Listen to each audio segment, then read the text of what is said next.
আজকে আমার শ্রী শ্রী অনুকূলচন্দ্র ঠাকুরের আলোচনা। জয়গুরু। পাবনায় আমাদের বাড়ির সামনে গেট দিয়ে ঢুকলে যে ঘরটি, সেটাকে আমরা বড় ঘর বলতাম। ওই ঘরেই আমরা সব ভাই বোন একের পর এক যারা জন্মেছি মায়ের সঙ্গে ঘুমোতাম। সবচেয়ে ছোটটি মায়ের কোলের কাছে, তার চেয়ে বড়টি পিঠের কাছে, এরপর সব পরপর বয়স অনুযায়ী। ঘরটির চারদিকে জানালা, দুদিকে দরজা।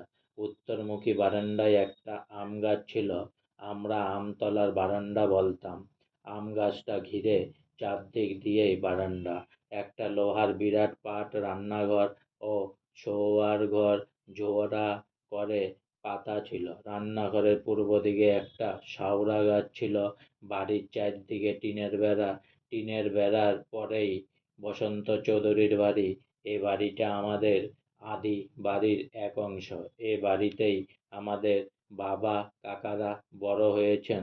আমার ঠাকুমারাও বড় হয়ে এসেছেন। আজকে আমার শ্রী শ্রী অনুকূলচন্দ্র ঠাকুরের আলোচনা এখানেই সমাপ্ত হলো। তাই অনেক অনেক সাবস্ক্রাইব করুন, অনেক অনেক লাইক করুন, আর সঙ্গে বলুন জয় গুরু।